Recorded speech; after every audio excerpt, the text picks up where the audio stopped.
오늘 아침 신문 보겠습니다. 먼저 국민일보입니다. 신문은 부모의 우울이 자녀의 일생을 좌우할 수 있을 만큼 아이 성장에 치명적이라고 보도했습니다.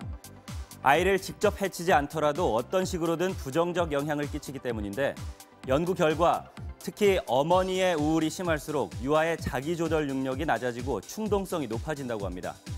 또 어머니가 우울한 아동은 그렇지 않은 아동보다 우울증에 걸릴 위험이 2~3배 높다는데요. 그렇다면 어떻게 해야 엄마들이 심리적 건강을 유지할 수 있을까요? 전문가들에 따르면 아이 아빠의 적극적인 양육이 엄마의 우울감 해소에 도움이 될 수 있다고 합니다. 아버지의 양육 참여가 높으면 어머니의 양육 부담과 스트레스가 크게 감소하기 때문인데 이 경우 어머니의 양육 자신감도 높아져서 자녀 발달에 긍정적인 영향을 끼친다고 합니다.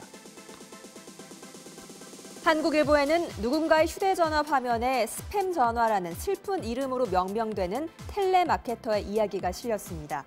스스로 정보를 원하거나 상품 구매를 위해 전화를 거는 고객과 통화하는 인바운더 텔레마케터이든 익명의 고객에게 전화를 걸어 영업하는 아웃바운더 텔레마케터이든 간에 텔레마케터들이 업무 중 가장 힘들다고 호소하는 부분은 수화기 너머로부터 들려오는 욕설과 폭언, 성희롱성 발언이라고 합니다. 욕설과 무시가 쏟아지는 이유를 잘 알고는 있지만 그렇다고 매번 막말을 견뎌야 하는 구조가 편치는 않다는데요. 지난해 10월 감정노동자법이 시행됐지만 일일이 상사에게 보고해야 하는 절차 탓에 현실적으로 실효를 거두기 어렵다고 합니다.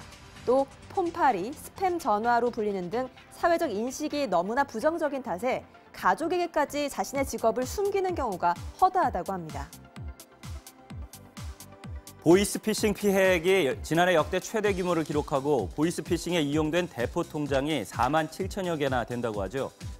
대포 통장이 없으면 영업이 되지 않기 때문에 보이스피싱 조직의 대포 통장은 생명줄이나 다름없다는데요. 그렇다면 대포 통장은 어떻게 만들어질까요?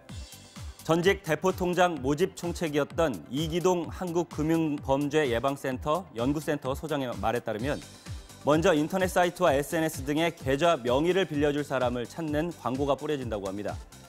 학생이나 주부, 직장인 등 급하게 돈이 필요한 사람이라면 누구나 타깃이 된다는데요.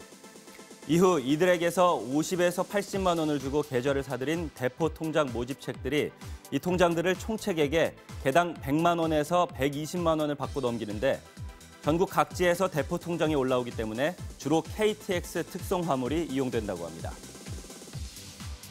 한겨레는 국내 유명 동물보호단체인 케어가 보호소 공간 부족을 이유로 보호하던 개와 고양이 상당수를 몰래 안락사시켰다는 폭로가 나왔다고 보도했습니다. 케어는 지난 2017년 문재인 대통령이 입양한 유기견 토리를 보호하던 단체로 현재 국내 3대 동물보호단체 중 하나인데요. 그런데 케어에서 동물관리국장으로 일했던 한 직원에 따르면 대표의 지시를 받은 간부들을 통해서 수년간 은밀하게 안락사가 이루어졌다고 합니다. 본인의 경우 지난 4년 동안 최소 230마리 이상을 안락사시켰다고 고백했는데요. 이에 대해 케어 대표는 단체 이름으로 낸 입장문에서 2015년에서 18년까지 소수의 안락사가 불가피했지만 케어의 안락사 기준은 공격성과 전염병 등이었다고 주장했습니다. 질병관리본부가 2017년 돌연사 사망자를 분석해본 결과 40, 50대가 될 때 이전 연령대에 비해 사망자가 크게 늘었다고 합니다. 특히 40대 돌연사 사망자가 30대의 3배, 50대 사망자는 30대의 6배 수준이었다는데요. 또 남성이 여성에 비해서 돌연사 사망자 수가 1.6배 더 많았다고 합니다.